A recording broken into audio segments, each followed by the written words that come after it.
2007 വർഷം മലയാള സിനിമാ ചരിത്രത്തിലെ ഒരു സുപ്രധാന നിമിഷമായിരുന്നു. എക്കാലത്തെ മികച്ച വിഷു റിലീസ് പോരാട്ടങ്ങളിൽ ഒന്നായി അത് ഓർമ്മിക്കപ്പെടുന്നു. ചോട്ടാ മുംബൈ, ബിഗ് ബി, വിനോദയാത്ര, അതിശയൻ, രാക്കിളിപ്പാട്ട് തുടങ്ങിയ ചിത്രങ്ങളെല്ലാം ഒരേ സമയം റിലീസ് ചെയ്യുകയും ബോക്സ് ഓഫീസിൽ ഒരു ഉത്സവ പ്രതീതി സൃഷ്ടിക്കുകയും ചെയ്തു. ചോട്ടാ മുംബൈ, വിനോദയാത്ര എന്നിവ വലിയ ജനക്കൂട്ടത്തെ ആകർഷിച്ചപ്പോൾ ബിഗ് ബിക്ക് അത് സാധിച്ചില്ല. അന്ന് പ്രേക്ഷകർക്ക് ഒരുപക്ഷെ അതിന്റെ സ്റ്റൈലിഷ് ആഖ്യാനവും ഈരണ്ട ടോണും പൂർണ്ണമായും മനസ്സിലാക്കിയിരുന്നില്ല. അമൽ നീരദിന്റെ മികച്ച സംവിധാനവും നിശബ്ദനും മാരകവുമായ ബിലാലുമായുള്ള മമ്മൂട്ടിയുടെ പ്രകടനവും കാലത്തിന് മുമ്പേ സഞ്ചരിക്കുന്നതായിരുന്നു. അന്ന് തിയേറ്ററുകളിൽ ശരാശരി പ്രകടനം മാത്രമാണ് ചിത്രം കാഴ്ചവെച്ചത്. ഏകദേശം 7 കോടിയോളമായിരുന്നു ബിഗ് ബി നേടിയത്. എന്നാൽ പിന്നീട് ഈ ചിത്രം ഒരു കൾട്ട് ക്ലാസിക്കായി മാറി. ബിലാലിന്റെ മിതവും എന്നാൽ ശക്തവുമായ സംഭാഷണങ്ങൾ ഇപ്പോൾ റീലുകളിലും കമന്റ് ത്രെഡുകളിലും ഒരു സ്ഥിരം സാന്നിധ്യമാണ്. കൂടാതെ ചിത്രത്തിന്റെ സ്വാധീനം ഓരോ വർഷവും ശക്തമായിക്കൊണ്ടിരിക്കുന്നു. അതുകൊണ്ടാണ് ബിലാൽ ഇറക്കണമെന്ന് അമൽ നീരദിനോട് ഫാൻസുകാർ സ്ഥിരം അഭ്യർത്ഥിക്കുന്നത്. 2007 വിഷു റിലീസ് പോരാട്ടത്തിൽ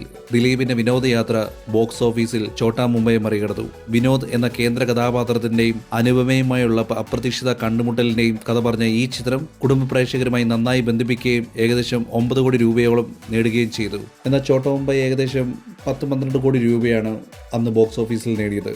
ആ വർഷം ഏറ്റവും മികച്ച പ്രകടനം കാഴ്ചവെച്ചത് ഷാഫി സംവിധാനം ചെയ്ത മമ്മൂട്ടിയുടെ മായാവിയായിരുന്നു. ഈ ചിത്രം ഏകദേശം 16 കോടി രൂപ ബോക്സ് ഓഫീസിൽ നേടി. കേരളത്തിൽ 100 ദിവസത്തിലധികം പ്രദർശിപ്പിച്ചു. ആ വർഷത്തെ ബോക്സ് ഓഫീസ് ടോപ്പറായി.